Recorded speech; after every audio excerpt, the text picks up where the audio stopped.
Hello, everybody. Welcome back to the JournalismAI Festival. My name is Mattia. I am your host for today's session, which after the opening session is the first real session of the week. So really excited to introduce very soon all the amazing speakers that are here with me today. Just to go with my quick introduction here. We are at the JournalismAI Festival. This is the first full session of the program of a 5-day bonanza that will go on until Friday with loads to learn and discuss together about AI and how it is used and what it can be used for in journalism. I have an amazing lineup of speakers to introduce today, and I will do that in a moment. Before that, just a reminder of the festival as a celebration of the most exciting developments at the intersection of journalism and artificial intelligence. It's the third year of activities that's coming to an end for JournalismAI and the second edition of our festival. And really, the festival is the place where we bring our amazing global community together to just learn from each other, see the amazing examples and experiments that people have been doing with us in some of our programs, but also outside on their own newsrooms and so on. At journalismai.info, you can find all the information about our projects and see links to our research and training programs, collaborative initiatives, and so much more. So I invite you and encourage you to go check all our activities on there. To enjoy the festival, in case you missed the opening session today, this is just a quick recap. So I just want to remind everybody who's listening us on YouTube that you can ask your questions and add your comments on the live chat on YouTube itself. And you can ask your questions and also join the fantastic international community that I'm here to represent on Telegram at t.me/journalismai. And everyone is really warmly encouraged to meeting us there. Use the JournalismAI hashtag on social media, please, if you're sharing what you're learning and hearing from this festival. And always go back to journalismaifestival.com, to check the full program of this amazing week. I'm sure that if you're here, you already receive our newsletter, but if you don't, you will also find links to subscribe on the festival website, on the JournalismAI website, and everywhere else. And the last invite, which is our unofficial motto here, to be open, be curious, be kind, and keep about learning all of this together. Later today, we have one last session, and we have line-in talks from our community, from Anita, Megan, and Jakub. So tune in back at 4:15 p.m. GMT, London time, later today. But, and here my introduction ends, today, we're here now for smaller than articles, defining, instructing, and composing the building blocks of modular journalism. So that's the session we will be hearing from together in the next 45 minutes. I don't have the honor of introducing all the speakers myself, because I do have the honor of introducing Shirish Kulkarni of Cluster as the moderator of this session. And Shirish will introduce us to the sessions and to the other amazing speakers that are here with us today. So Shirish, the word is yours, the floor is yours. Thank you so much for joining us today and for all your support to the teams and to the participants of the collab over the past 6 months. So I'm really excited to hear with you and the speakers about this session. So on to you. Lovely. Thank you so much, Mattia. And it's my great pleasure to be hosting this session. And also, as you say, to have had the opportunity to work with both these teams on the JournalismAI Collab challenges over the last few months. So as I hope will become clear over the course of the next 45 minutes or so, a real focus for the challenges this year has been that we're not innovating or doing AI for the sake of using AI, because it's cool or because it'll help us win awards or something. It's because everything we do should be in the service of citizens, helping them all to understand, engage with, and subsequently have their own impact on the world. So everything we've done has been guided by the question, what do our users want and need? Rather than, for example, hypothetically, what best serves our own newsroom's interests. And I'm really proud of how every team involved in the challenges has embraced that approach with the same passion I have for helping what some people call hard to reach audiences, but we know are actually just badly served. And that doesn't mean this is all touchy-feely, yoga pants, namaste stuff, though. To do the fun stuff, which really engages our audiences at scale using AI or machine learning, a lot of really hard, detailed, and frankly, sometimes boring work has to be put in. The reward, though, is brilliant storytelling, which shows how we can do journalism differently, make it more inclusive and representative, and thereby inspire trust. So to do that, the two teams today have done that detailed work to break down journalism to its constituent parts, what we've called smaller than the article. And armed with those pieces, they've then looked at how they can, to coin a phrase which I've just come up with, build back better. I'll never catch on, but that's what we're going to hear about today. So without further ado, we'll be joined for the questions shortly by Michaëla Cancela-Kieffer from AFP. But first, it's my pleasure to introduce Anne Vissens and Michel Schammel from The Guardian. Thank you both, and go ahead and explain your project for us.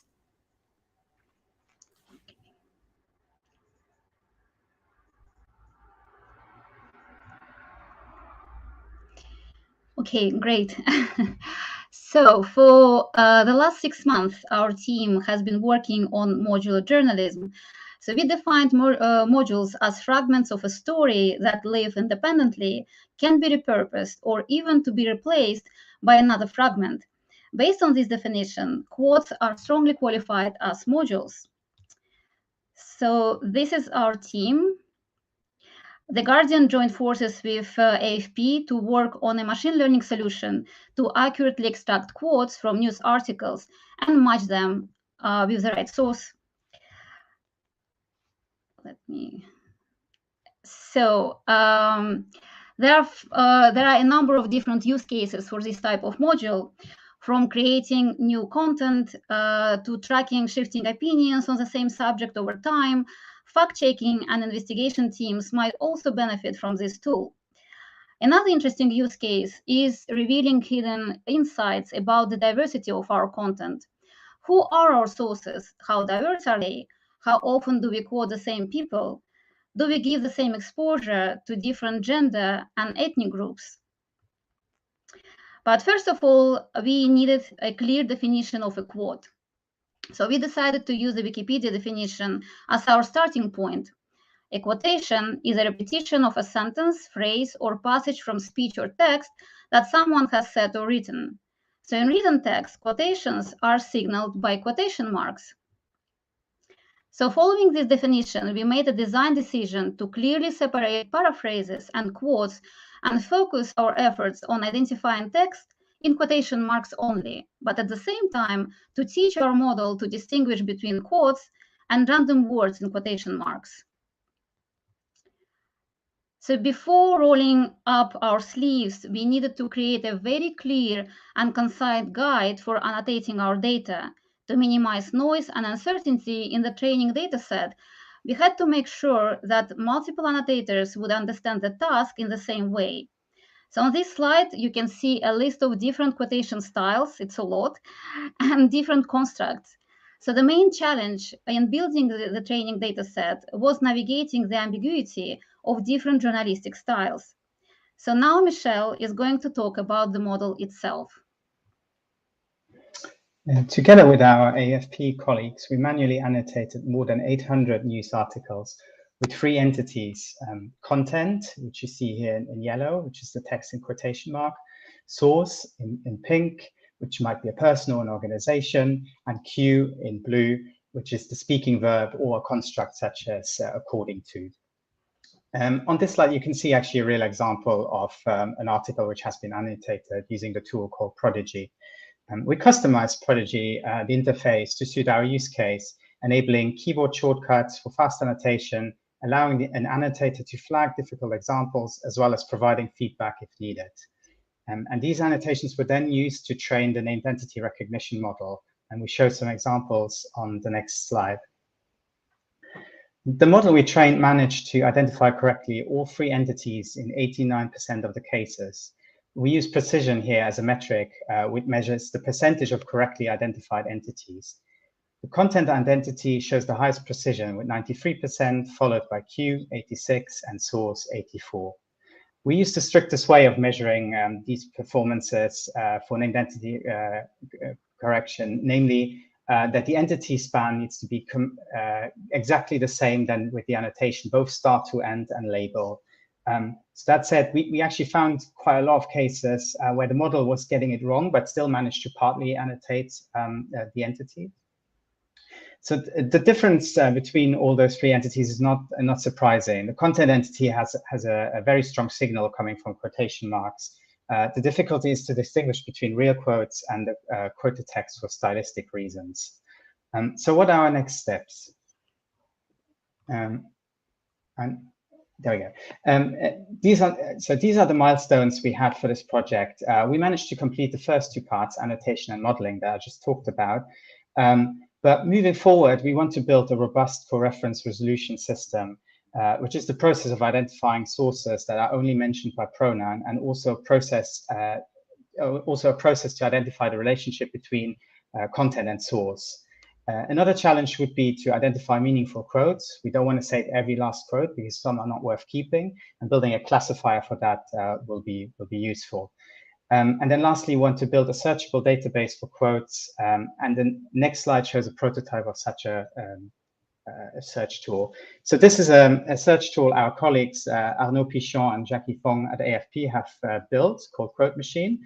It's an application, it's an example of an application that would that shows how it would enable journalists to surface previous quotes quickly in order to check them against current statements or enrich their articles. In this example, you see former EU Council President Donald Tusk and all the quotes relating to Brexit he has previously made.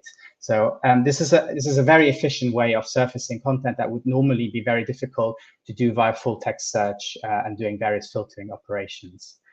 So this is where we are with code extraction in the collaboration between AFP and Guardian, but we're hoping to keep working at this and develop this further in future.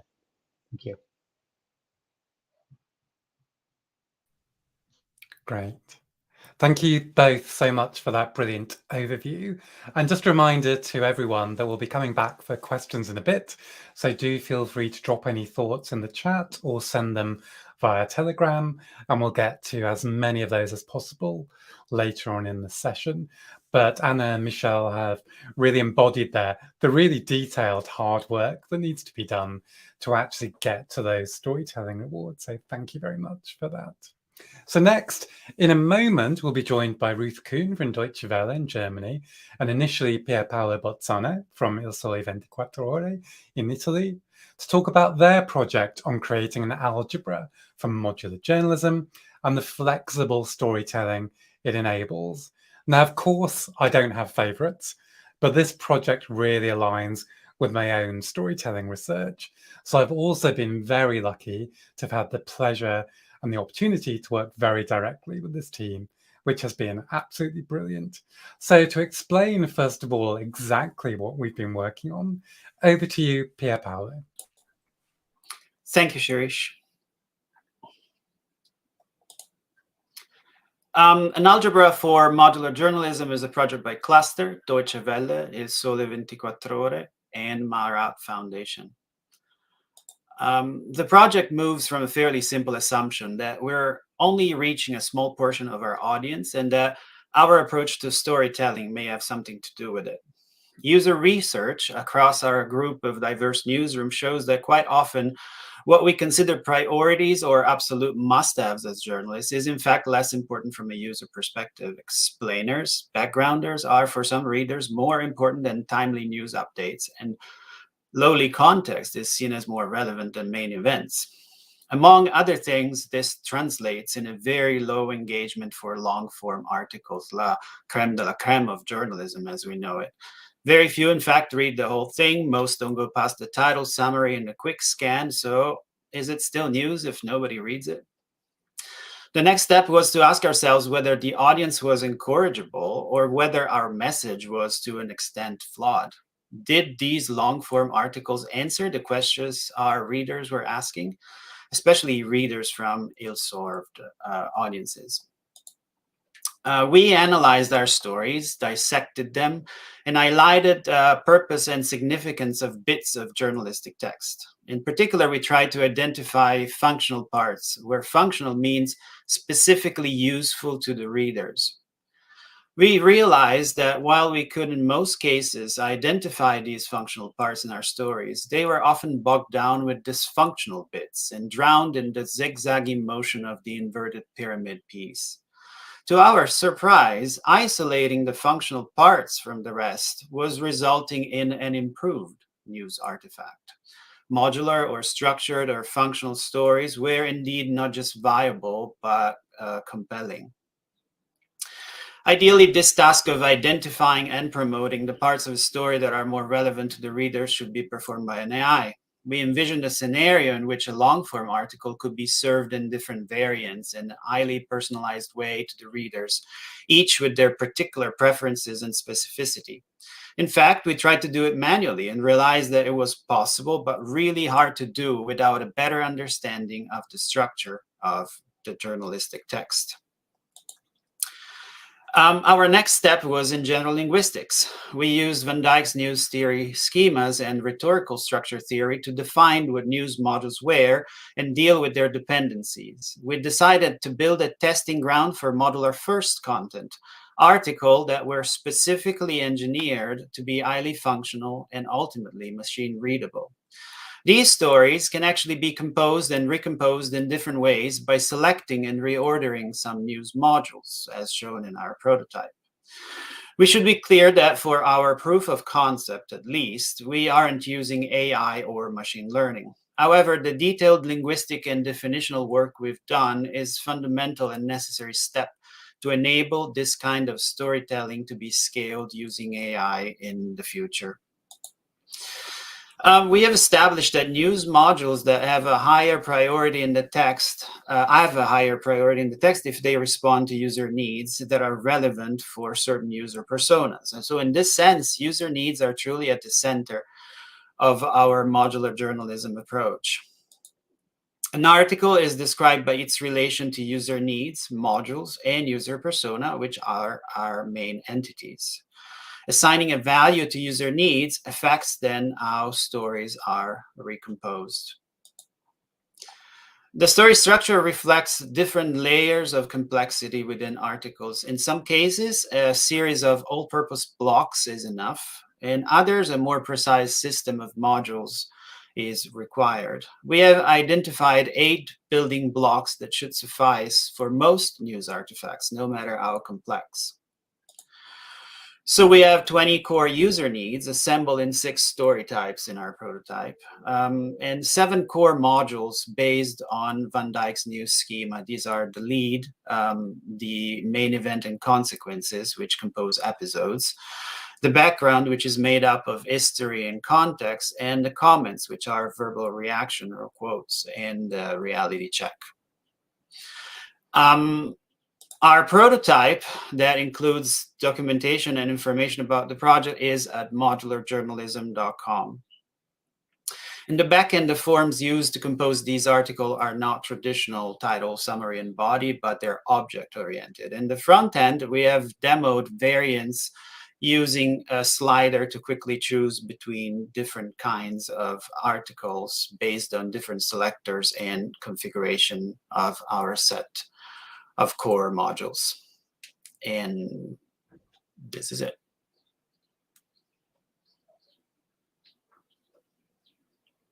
To both teams for your excellent presentations. So just a reminder, I have seen some questions dropping into the chat already, but if you have any more, do drop them in or send them over via Telegram. But start off with, I'm going to use my moderator's privilege to dig into a few questions of my own. So I'm delighted to welcome everyone back, as well as Michaëla, hopefully from AFP. So for both teams, we've talked a bit in the presentations about the nitty-gritty that lies kind of under the hood of this work. But this, as we've talked about, is really all about creating new storytelling possibilities. And I wondered what sort of things particularly started to excite you as you realized the potential of what you were doing. So if I come to you, maybe Ruth first, there were some interesting thoughts around, what the core modules that you wanted to work with were, for example. So yeah, I wonder what your thoughts are on that. Oh, thanks, Cherish, and thanks everyone else, and thanks for the collab itself. It's so exciting, actually. Working on the modules, I just step a bit back to give you maybe some insights why we were happy to work on modular journalism. And maybe I can find some sentences where we can discuss on later. And I think for Deutsche Welle, and we found out it's not for Deutsche Welle only, but it were for the other colleagues too. I think one saying we took from the colleagues from constructive journalism, and they said journalism is an important part of the problem in the trust meltdown in media that we face. But we also know that journalism has to be part of the solution, and that is a very important thing. We know people have to understand our stories. We have to achieve that they engage with what we offer them, and we felt that we had to look on how can AI support us, and what we see is that we have on the one side the journalists, and on the other side we have the newsroom with the working conditions and all that. So what we felt is that modular journalism can be a way to come closer to a journalism that serves the users best, and the way we thought of PierPaolo described. And with the means of modularity, we thought we might be able to sort of force journalists to ask themselves important questions. Above all, so I come to the modules, why is this important? But in general, the questions concerning the user needs and the way they write the stories.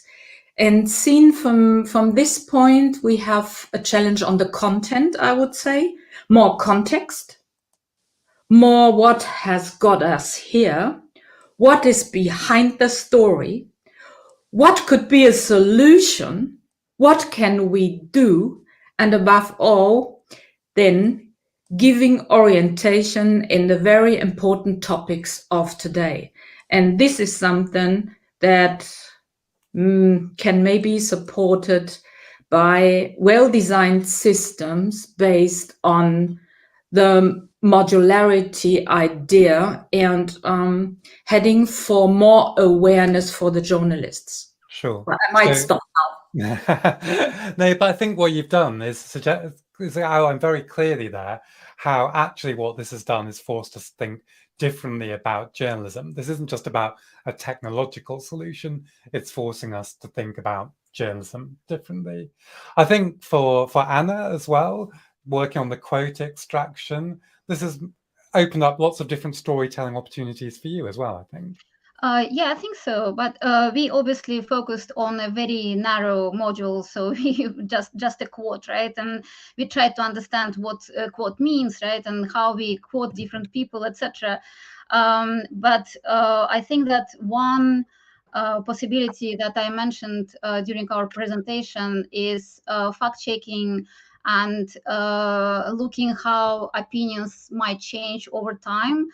And we sometimes read all these stories about broken promises by different governments, right, and etc. etc. So sometimes it's just for journalists, it takes so much time to dig out all these quotes from 10 years ago or 5 years ago. So we definitely thought that if you can have access to all this information quite efficiently, that opens a absolutely different kind of storytelling in a way. So that's one thing. But also at The Guardian, we are very keen to understand the diversity of our content. And we also thought that, if we can measure, there are different ways you can measure actually this, but to understand, who are, what kind of sources we use, right? Who are these sources? How often we quote them, etc.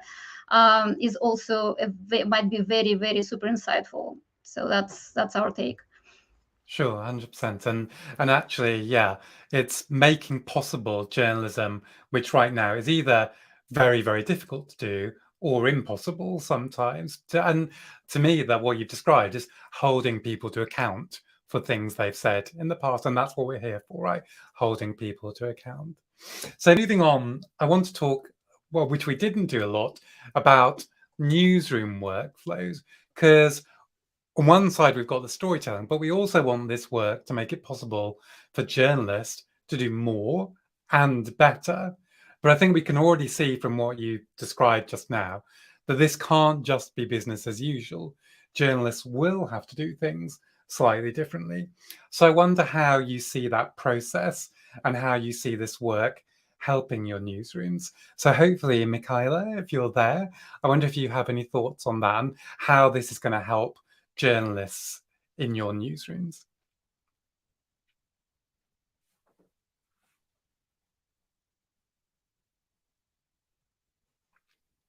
Oh, I'm not sure if he's hearing. I wonder maybe then if PierPaolo, we can come to you first on that, how this can help journalists in your newsrooms do better journalism. I think it's very, this project has brought many very interesting bits, but the relationship with the newsroom has been very interesting too. The writers that had to test this system were skeptical initially. They were thinking, okay, are we writing in bullets? Are we going to degrade and do a sub-product here by using modularity? And so there was like this suspicion at the beginning, and the initial attempt was to squeeze the old way of doing things into the many boxes of the modular form. But that changed very quickly because as we went over the process and finally showed what it can become with modularity, there was sort of they embraced the experiment, and the approach was that, well, this makes it so much better for us to be more organized and clear in our message. Beyond the modularity for recomposing, I think the great revolution here is that there's a lot of clarity in separating and isolating things because of what they mean to the user. Yeah, 100%. And in research I've done before as well, I found that in a lot of what you describe very well as dysfunctional parts of the articles, those are where our biases come in and where our kind of sexism, latent racism, all those things actually might shine out. So actually breaking it down to just the functional parts can be really valuable. Michel, I know that you've thought as well about how this can change the way you do your journalism, and particularly in terms of things like the style guide for The Guardian. Yeah, absolutely. So we came across a couple of article types which were really interesting, which were interviews by itself, right? And what's interesting there is you wouldn't necessarily put everything in quotation marks, because basically everything is a quotation. So we were thinking how we can pick this up with a quote extractor, and whether we could, inform the style guide a bit differently so that we are actually able to pick these things up with the quote extractor. Yeah, absolutely. Yeah. And I was just looking at some of the questions. I would encourage people, if they're interested in the modular journalism stuff as well, to have a look at modularjournalism.com and the articles on there for an example of what happens when you create kind of multiple stories from a kind of core set of modules, just to point to that. So thinking about the work as a whole and the detailed work, as we discussed, you've had to do to break down journalism to its constituent parts, I'm wondering how this has changed your understanding of the sort of habits and formulas of, let's call it the old journalism now. So Anna, any thoughts on that, how that's opened up a sense of what journalism has been and the habits and formulas it describes? That's I think that the work we've done with annotation was very, very interesting, because we basically, as humans, we went through the same process as a machine, actually learning to understand what quote means, what source means, and cue verbs, etc. We spent hours and hours debating between ourselves, what we should annotate and how. And that was very revealing, because sometimes we were reading a couple of paragraphs, and even us as readers, right, us as humans, we were puzzled, and we couldn't understand exactly what this quote means, etc., etc. So it's actually, so this work is not only about building a machine learning model to extract quotes, but it's actually about trying to understand if we can write our stories clearer, better, so to serve these underserved audiences, which sometimes might be puzzled by what we are trying to convey, right, with our articles. So that was another quite interesting kind of conversation behind the scenes, I would say. So yeah, definitely. Yeah, and then sorry, Michel. Sorry, I was going to add one fun fact is that we went back. So we did the annotation in over various days, and what was really interesting is to go back to the very first day and the very first session we had on annotating the data, and actually see that we were objectively worse, like the metric was worse. So we actually filtered these out later on, because we learned as well as humans to be better in annotating. Yeah, and I was really struck when we spoke last week, Anna, about how you realized you didn't understand the quotes, and actually you're a human reading it as a journalist at The Guardian, and how we then expect readers out there in the world to understand them if we don't know them when we're looking at them in detail. It kind of brings home that point. Ruth, did you want to add something on that, on what this has brought home to you? Yes, yes, of course. I think we will face some discussions in the newsroom, actually, and I'm looking forward to it, and I'm a bit afraid in the meantime, because what I think is there are sort of conflicting things. As journalists, we want to have the freedom to create stories we love to create, and from our understanding what our users need. And I think what we have to bring to the newsroom is that thinking in modules is not a lack of freedom, but is something that is good for our awareness in the heat of the working day, right? So it's a very, very good support at the end for the newsroom. And there is something I want to stress too, the point of reusability. Very, very often we do things twice, 3 times, 4 times. And if you think maybe on the quotes, this is a big thing, I think. And the other thing is facts, for instance. You don't have to write again and again the same facts that stay facts, right? So this is one thing that I feel we can, or a discussion we have to bring in the newsroom and have to discuss it very, very openly. Yeah. Sure. Because we have lots of evergreen material, don't we? And particularly when we're trying to give readers and viewers more context, that evergreen material can be used over and over again, but gives people far more access points. So yeah, that's brilliant. And one point still. So we can start writing stories in a new way, let's say in a modular way. But, and this is where AI really comes in, I think, we can try to modularize our whole content.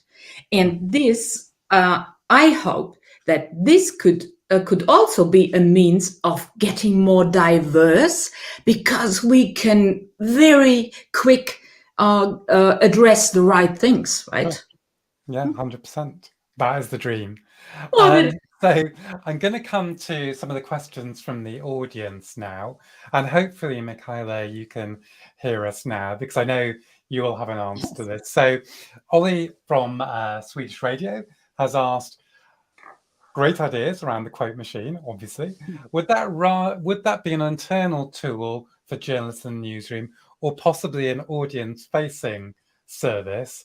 Because this is the first question I asked you. It would definitely could be both. Of course, we would first, I think, train it internally, make sure it works, and so that once it becomes a tool for users, for readers, it really works, and people are not frustrated with searches that go nowhere. I think that's the idea of The Guardian. At AFP, we are not directly in contact with the public, so it would start with our own newsroom, and that's what we're working on, and we hope to work on in the coming months. Thank you. And a kind of question, I guess, for Michel or Anna as well, that Christian's asked, is the ML model to identify insightful entities or to detect quotes? And I'm guessing it's probably a bit of both. Mm-hmm. Yeah, I think it's both. I think it's both, because if we want to get any insights from entities that we extract, we have to identify quotes first, right? And then we have linked them to other entities, and this is where the magic will happen, I hope. So yeah. Yeah, and also on that, maybe one for Michel. Is it language dependent, or does it deal with languages different from English? No, at the moment it is language dependent, because it uses, the underlying model is a spacey model that's already pre-trained on English, and then we kind of reuse that, repurpose it, and retrain it. So it does very much depend on that language. That said, spacey or other packages do allow to use pre-trained models in various different languages. So you would have to retrain it, and we could generate your training data, but conceptually it could be almost any language, I would assume. Yeah. But yeah, at the moment, unfortunately, only English. But that would be interesting, of course, to investigate further. Thank you. So I'm going to put this to PierPaolo, if that's all right. This question from Caroline. So she says, with the modular system, how often do you update, especially in light of Ruth's comments that you don't have to keep adding the same facts? And actually, I have some thoughts on this, so I might add after PierPaolo as well. The idea of the modules is that they are independent, and they give us truly a smaller than article approach. So you would answer that question like you would with any piece of information that expires or doesn't. The difference here is that if you have an explainer on how COVID vaccines work, that might be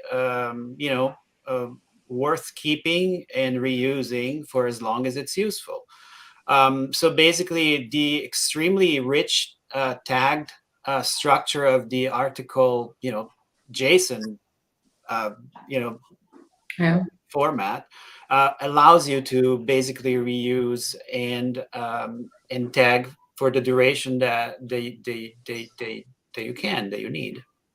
Yeah, and the thing I'd say is, Caroline, it might be worth having a look at the articles on modularjournalism.com for a kind of an explanation, really, of how this works. Because you might start with writing a simple update story, which I think has 3 modules, and then you might add other modules, which open up the options for different stories, so solution stories, full context stories, without having to start from scratch every time.